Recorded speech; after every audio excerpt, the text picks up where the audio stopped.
advocate for them. In each of the side that you see, forward will carry the message around them, and so we'll be able to chip in all this total message. Thank you so very much. For our representative from the Young Women Christian Association, we also want to know, how can we use the Christian religion to propagate this message? You know, like Samuel's mother in the Bible says that, you know, she stayed home and nursed the baby until he was weaned. How can we use the Christian religion, and how can we use this association of yours, you know, to encourage the practice of exclusive breastfeeding, particularly among Christian women? Thank you very much. All protocols observed. The Young Women Christian Association actually deals with both married women and the single women. And the way in which we can actually help, or which we have been helping to encourage breastfeeding, is through our monthly meetings.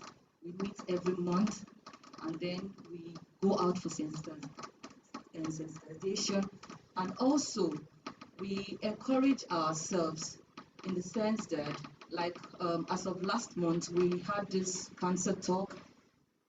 We went out for cancer awareness, where we talk about the same exclusive breastfeeding.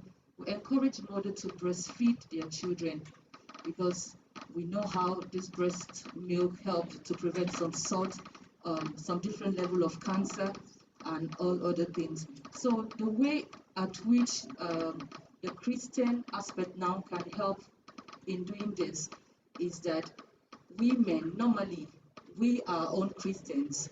We stay at home for a period of time before we start going to church, and in doing so, you're being expected to exclusively breastfeed your child. Even in the Bible, Samuel's mother decided not to go to Shiloh that particular year because she wanted to breastfeed her child, which she did until she weaned him off. So our young girls, we have talk with them. We talk to them about the need to start eating right now, because most of our girls now are all about keeping their shape, which is good, but also you need to eat right so you'll be able to help yourself when the time arises. So as a Christian, we do a lot of talking to be able to help women with exclusive breastfeeding. Thank you so very much. So now, what representative is not on the front seat out here, but we have someone that would just help us answer this one question for Nawaj.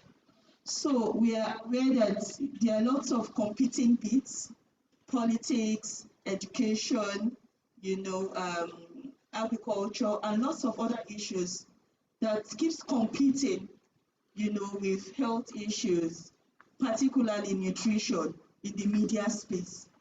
What can the media do? How can we better engage the media to prioritize nutrition issues? Is there anything we can do such that when we're having, you know, reports during the election, where, you know, we could find a way of linking the benefits of exclusive breastfeeding, so that if a child gets exclusive breastfed, the child grows up to become, you know, an intellectually fit adult, and then when the person becomes president, we need to prioritize nutrition. It somehow gets swallowed up among these other competing bits. Can you tell us how we can go about this as a member of NAWOD? Yeah. Good afternoon, everybody. Greetings from NAWOD, Nigerian Association of Women Journalists, FCT chapter. I'm the secretary. Our chairperson just stepped us. And answering your question, you know, NAWOD is media. We are media women journalists, like women in journalism.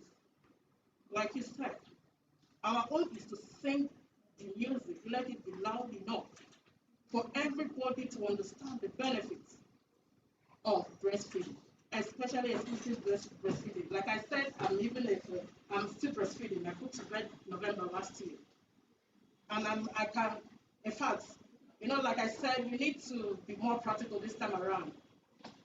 The money I spent on during my first baby, that's on SMA, the milk, the substitution of the milk. the SMA, and the one that I was just like, oh God, thank you for this breastfeeding, exclusive breastfeeding, because the first 6 months, I know what I say. So we cannot quantify the benefits. It's much. So being at the media, our own is we have a lot of in Radio Nigeria, where we come from.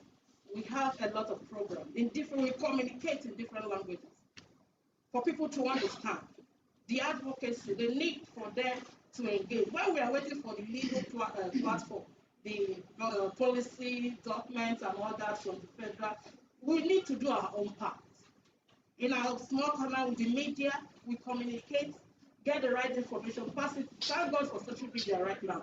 But before you use that your phone on the Facebook and WhatsApp, please verify the information before you put it out.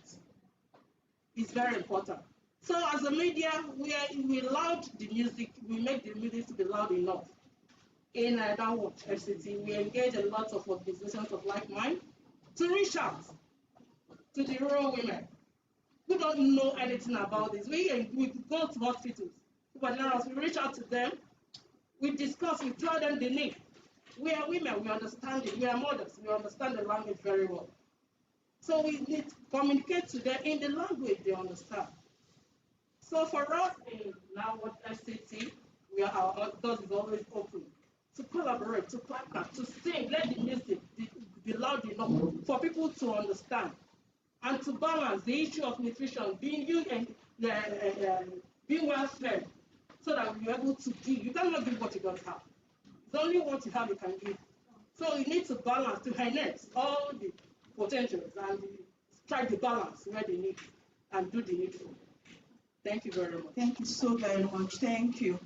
At this point, I would want to just give one of our panelists just few minutes, say about less than 2 minutes, to just give a final word on behalf of all the panelists and on behalf of all that has been said here, so that we can wrap the session up and then go to the next session. Our NSN SUT chairman. Just 2 minutes. I want to thank my co-panelists that we have. I want to appreciate all of you for agreeing to be a part of this discussion. And I also want to appreciate the whole house. Everybody has participated actively. I want to thank CS-SUNN and Save the Life, Save the Children for bringing all of us together to have this discussion.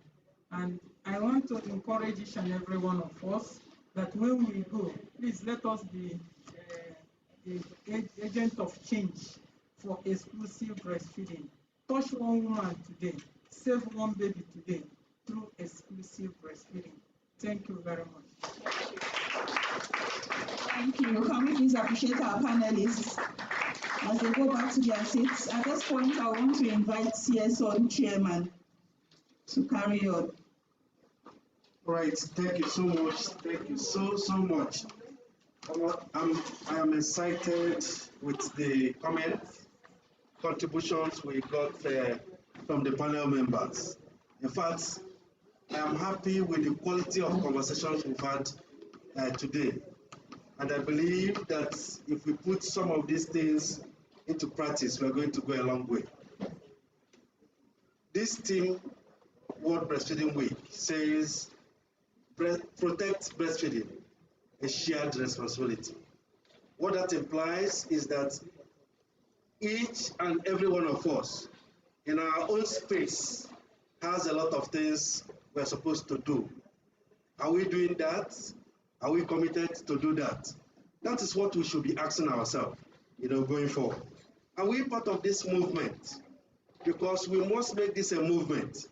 If truly all these gains we are talking about, we must enjoy them, get our children to enjoy them. We must join the movement. It must be a movement for us, for that to happen. A lot of children have been deprived of the opportunity to enjoy this, and we forgot that this is their right. It's really the right of a child to enjoy the breast milk.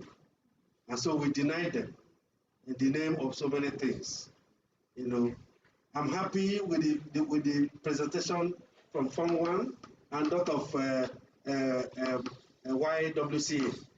They clearly stated that the Bible and the Quran supports all of this. So what are we waiting for? So please, I want to plead with us to join hands with other stakeholders, the CSOs, the NGOs, and others, and the medical workers to push this message forward. Let me connect all of this so that it will make sense. You know, when you talk about these things and you've not brought money into it, you may not understand. There is what is called out-of-pocket expenditure. Out-of-pocket expenditure for health. What that means is that greater percentage of us pay for health from our pocket. So when you go to hospital, they ask you for drug, you pay from your pocket. Because we are still struggling with the systems that can enable people to access health, you know, without money. We are still struggling with that system. A lot has happened. We are praising the federal government. We are improving. More people are being enrolled in the system that is currently running. But so many people are still not enrolled at the moment. So again, that's what they also called catastrophic health expenditure. What does that mean? Catastrophic health expenditure means it's a situation where you spend up to 40% of your salary taking care of the health of people in your household. How much is your salary? Maybe 100,000, and you're spending 40,000 to cater for you. What that means is that your household is in deep shit. You are in deep problem, because what is left for you is 60,000 to buy food for everybody, to clothe everybody, to pay rent for everybody, to take care of Omona meeting and the Omada meeting, you know all those ones. So you still need to deliver all of that, and then go to church or mosque and the family members. In this part of the world, we have a extended family that is attached to all of us. No matter your salary, you have loads of people calling you, asking you to recharge card, urgent 2,000. So many of those kind of things, you know. So you keep supporting, and that is 60,000 that we deliver all of this. So you see, it is now cheaper if you listen to this message today and decide to be part of this movement and change the life of that woman by your shop, by your house, your neighbor, or the person sitting by your shop, so that when that person does exclusive breastfeeding, so many people are going to benefit. Are you understanding what I'm saying? That child will be strong enough, that child will be knowledgeable enough, that child will become a solution. Because the problem is that we remain in this circle of poverty. You see, I just giving you an example of 100,000, and you take off 40,000, and you are left with 60,000. And that 60,000 you buy fuel. That 60,000 you eat lunch in the office. That 60,000 you transport yourself. That 60,000 you buy food. They will eat soup in the house. That's 60,000. There will be rice. That's 60,000. There will be this. That's 60. You see, the thing is overstretched already, and you can't go. And so the family continues to be in that circle of poverty year in, year out. So it makes a lot of sense that we do exclusive breastfeeding, buy into this campaign, promote it, so that we can break out of this circle. Because when you breastfeed that child properly, what you have done is that the immune system, that's part of what we are told here, the immune system of that baby will be strong.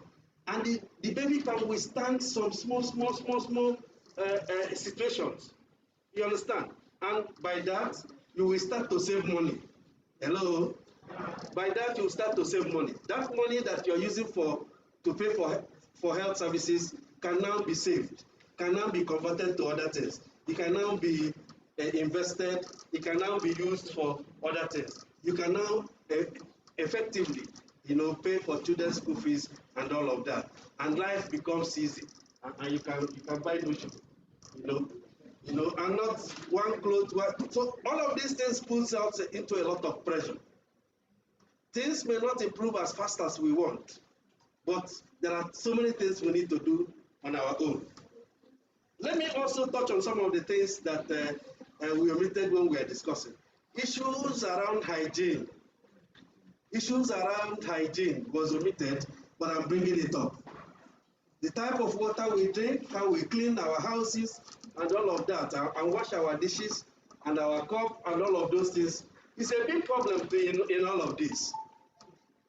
Some people are extracting the breast milk. How do you wash that the container you're using? Do you use swimming bottle? Do you use cup and spoon? How are you washing it? Greater percentage of us struggle to get married, only to trust the baby we claim we love in the hand of one woman. I don't know whether you understand that. You understand? You have given birth to this baby, and at the end of the day, the person who is responsible, who takes decision as to what happens to the child, is that small girl from the village that knows close to nothing about hygiene. So these are big problems, and it will be very good that we realize again that breastfeeding is right, and we must not deny that right to our babies. I'm happy about the discussion around the 1,000 days of life. I don't want to enter that again. It was, that video was very clear in passing that message, and I think we understand that. And just to add that 1,000 days start from the conception till that baby is 2 years old. And if you count that, it's about 1,000, and that is very critical. Finally, what do we kept on talking about complementary feeding. Complementary feeding is not when you finish, you give the baby pap. After you load the baby with pap, you now use breast to complement. No, that's not what it is. So you start with breast because the baby's tummy has expanded. So you start with breast. After breast, you can now complement. That's what it is. I mean, precisely. So it's not when you now, because the baby can now do this, you use semo and fill the baby's tummy. You use semo and fill the baby's tummy. Keep on pumping the baby with all manner of things. Do you understand? At the end of the day, you now use breast to clean the baby's mouth. That is the other way around. Complementary feeding implies that you start with the breast milk first, because the baby's tummy has expanded. So after breastfeeding, you can now complement. You can now add other things. You can now give other things that will make the baby's tummy to be filled. But start with breast. Finish with one from this side, you get into the other side. And I'm happy with the way Mommy described the attachments that comes with breastfeeding. You know, some of these things were disappeared in our conversation. That attachment, you know, that comes, the way you position the baby is very important. The baby is, she doesn't like breast. Who told you? It's because you are stretching the baby's neck. You are stretching the baby's neck. He or she is always struggling with the positioning. If you position the baby well, the baby will suckle. But if you are allowing the baby to stretch his or her neck, the baby will just abandon the milk for you, and then you go and carry it, whatever you do with it. You know. So these are very important that we understand all of this. So we're now going into commitment. This part is very important because there are so much we can do. When somebody was talking, she mentioned about people exposing their breast everywhere. In my church, I don't like the places, the particular position women sit to expose their breast. I don't like that position. Because it's as if you are not going to see the thing. They will just open it for you. And that's the point. You understand? So it's a big problem. And I know that is the way it is in so many locations. So it is not right, it is not good. We're encouraging that we breastfeed, but we should do it in a way, you know, that will make sense for all of us. So what I'm standing here to promote is that in churches, we have breastfeeding corner. We should establish breastfeeding corner, no matter how small it is. in our churches, in our mosque. Let us also establish breastfeeding corner. You understand? In our places of work, there should be breastfeeding corner to promote exclusive breastfeeding, because that is the way to go. We must have breastfeeding corner in all of this. Yes, you need to be prepared, but if you're seated in a church or seated in an environment where very close to a man, assuming that woman was seated close to a man, she may not have that courage to continue. She will continue to struggle. The baby is crying and all of that. She will choose to play around with the baby than to open up and feed the baby. And this breastfeeding is at the point of, it's not that your own, it's not your own choice. It is the baby's choice. So at the point the baby needs that is when you give, not when you want to give. You see the difference? So that is why it is important that we have breastfeeding corner in most places. In marketplaces, we should be encouraged to also have a way we do that. I'm happy with the commitment you have made. We are going to see how we can expand the sensitization to market places. It was part of the things we planned this year, but as a result of funding, we were not able to do all of that. But I can assure you, now that is now on our list, we'll see how we work toward that by next year, to include that in our budget, because all of this is a function of the money that is available to us.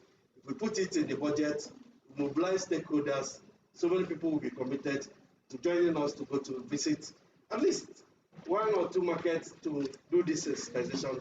We hope that many lives will be saved as a result of that. So am I getting a commitment from the Christian group that at least when they go back, two things, they will use the pulpit to push this message. The second one is that they have to create breastfeeding point, because 3 hours service is a long way.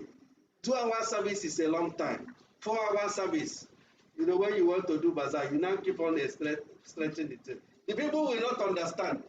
They are dancing around in that place. Everybody wants to make money from the church. And so you forget that there are babies. So are we getting commitments that we are going to have breastfeeding corner in our churches when we go back? Yes. Those in favor that we promote this, say aye. Aye. Against, say nay. Now, no. The aye, we have it in this one. All right, thank you. So at this point, we want to progress. Our lunch is ready, so we are closing now. We want to progress. We want to call, is Jane around? Jane Areze. Oh, thank you. And then we want to also call Mohammed Yusuf. Please come forward. Come forward. Do we have the documents now? Yes. The Christian perspective and the most. Please come forward, sir. Yeah. So we are going to give you these documents today for you to read them.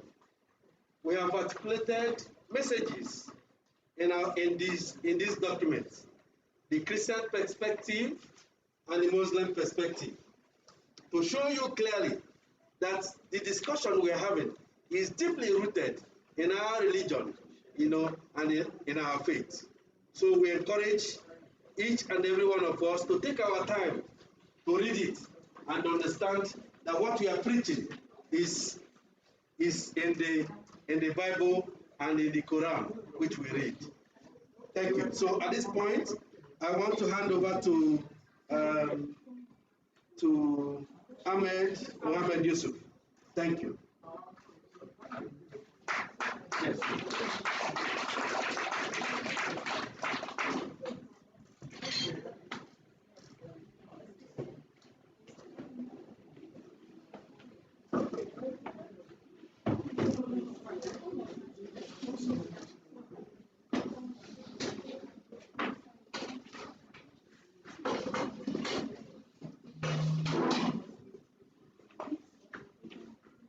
Good afternoon, everyone. First of all,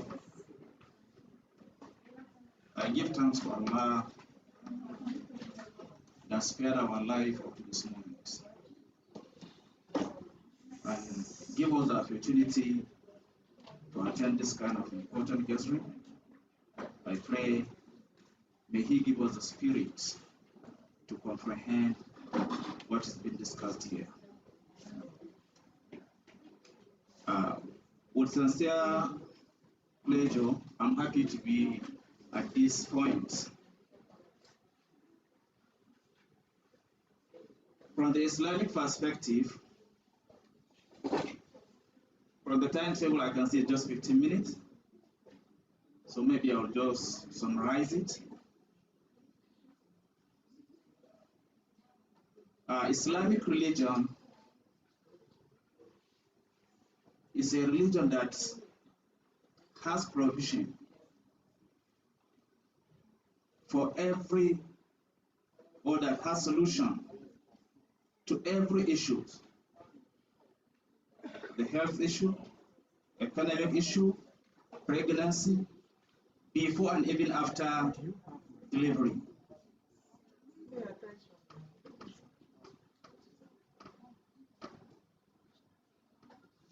Islam, the Almighty Allah has made it very clear in the glorious Quran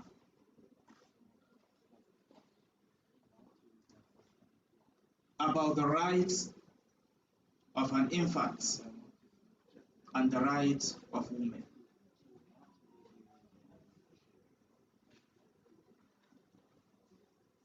That means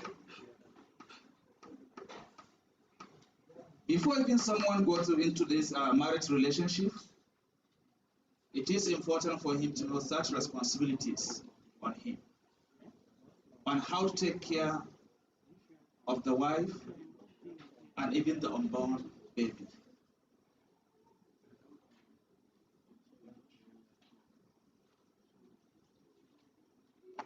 God has made it clear in the Quran about exclusive breastfeeding, that a mother, she's expected to breastfeed her baby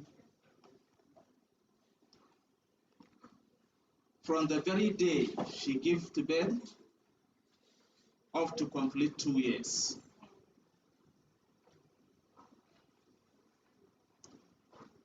There is a scholar,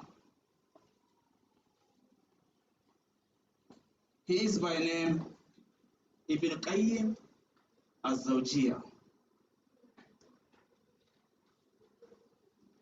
He died in the year 756, if I can recall clearly,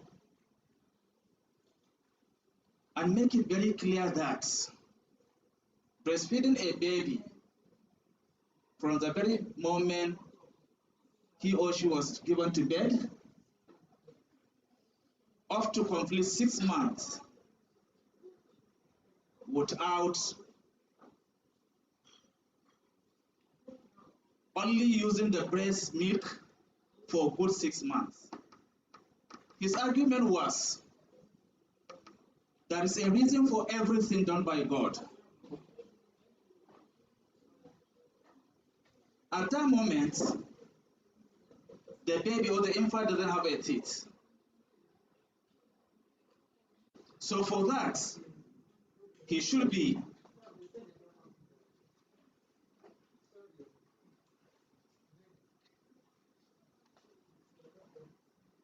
concentrate on the breast milk for the first 6 months. By then, after he has started producing teeth, then he can now be complemented with other diets. It's been mentioned here during the presentation. Even before the delivery, there should be a preparation for the baby. That is why Quran makes it very clear as well to the husband to know it is their responsibilities to provide a balanced diet to the mother even before she conceived, before she gives to bed. and after she give to bed. Allah said it, لِيُنْفِقْ ذُو سَعَةٍ مِنْ سَعَةٍ. You know, we are not the same. So Allah make it very clear, for those that are in position, they should spend according to their resources to make sure that they make the environment happy, meaning the mother and the even unborn baby. That is to feed him. The wealthy should spend according to their income. And those that their wealth is being restricted should as well spend according to what is being given to them by Almighty Allah. Because Allah said it, La yukallifullahu nafsan illa wusaha. He never puts a burden upon anyone that is beyond his capacity. So use the little resources you have to make sure that you provide and protect the unborn baby by giving the mother a balanced diet before even she goes to bed.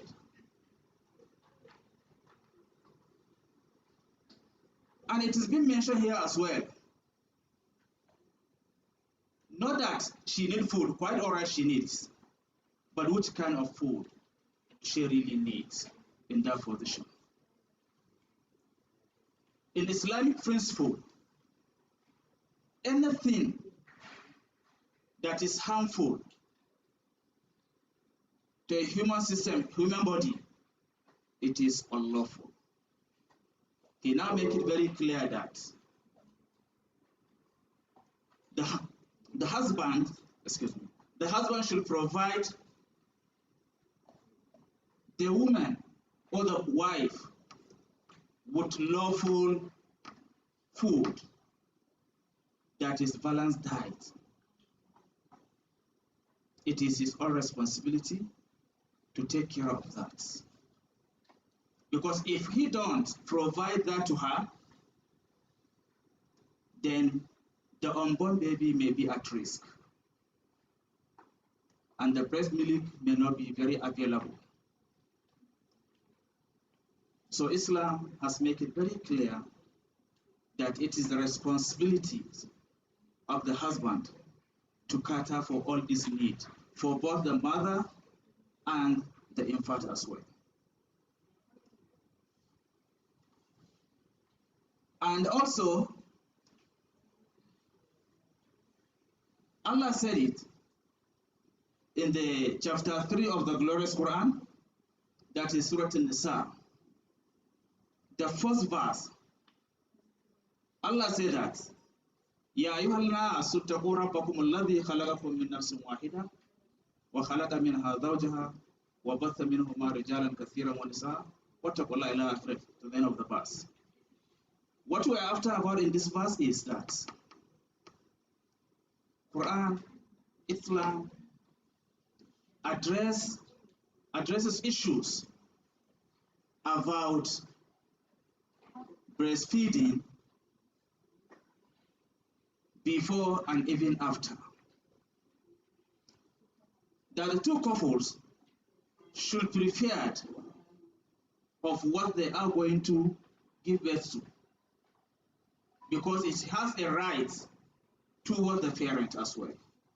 So it is our right with the parent to prepare for him coming to the world.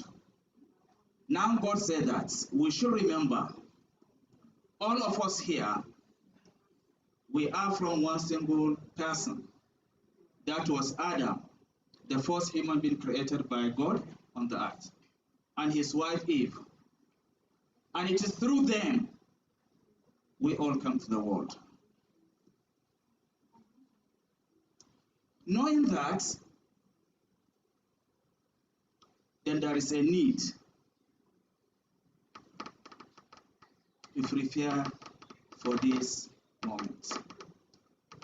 And Prophet Muhammad, may the peace and blessing be upon him, also make it very clear. You parents should know The children under your custody, there will be a time in which we are going to give account on them. This account is to cover before they even come to the world and after they have arrived to the world.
Lafiya. Lafiya.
launch on the 12th of August next week.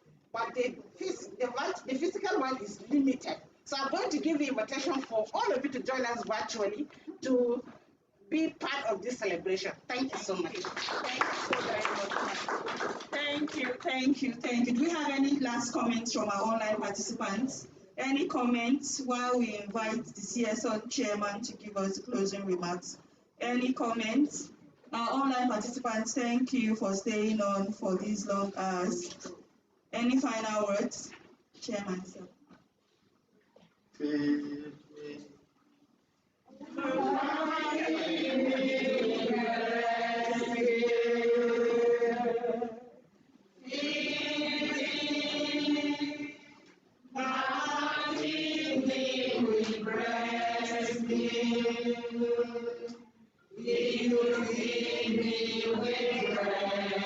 Let us stand up. Because we're forming a movement today. We're forming a movement today to support exclusive breastfeeding.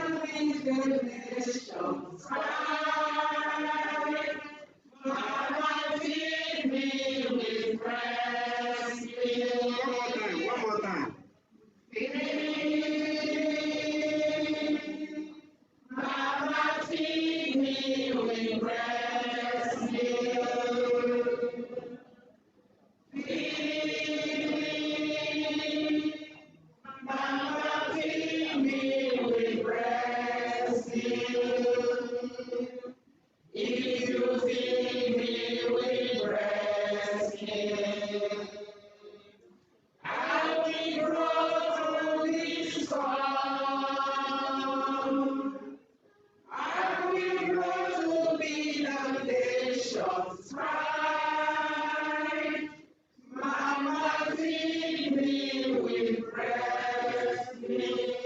Thank you. Daddy, give mom your support.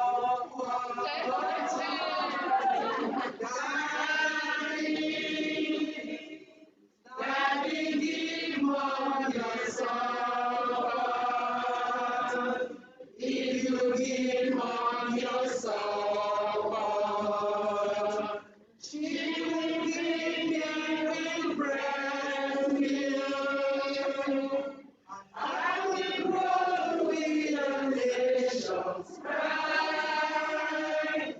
Daddy, give mom your support.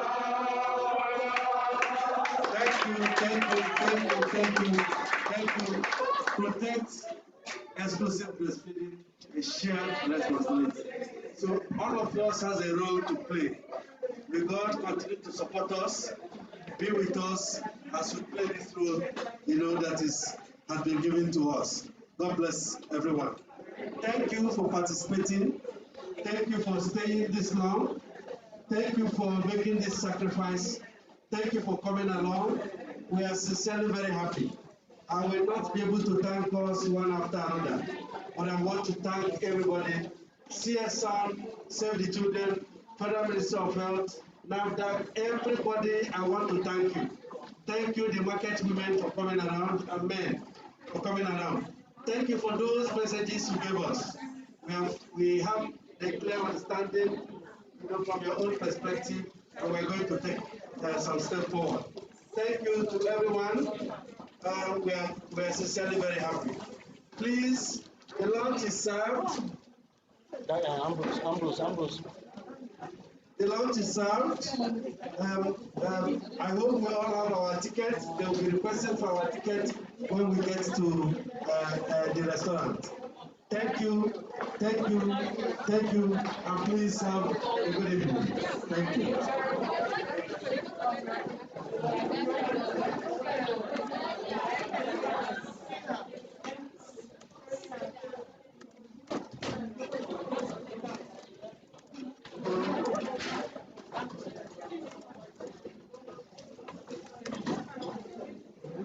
Thank you, sir.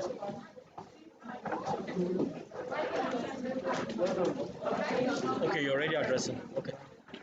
I was doing that too. No, go ahead. I was doing that too, but no, it's okay. Was that what you were fighting for? Yeah. Want to say play? No, I was just. Okay, just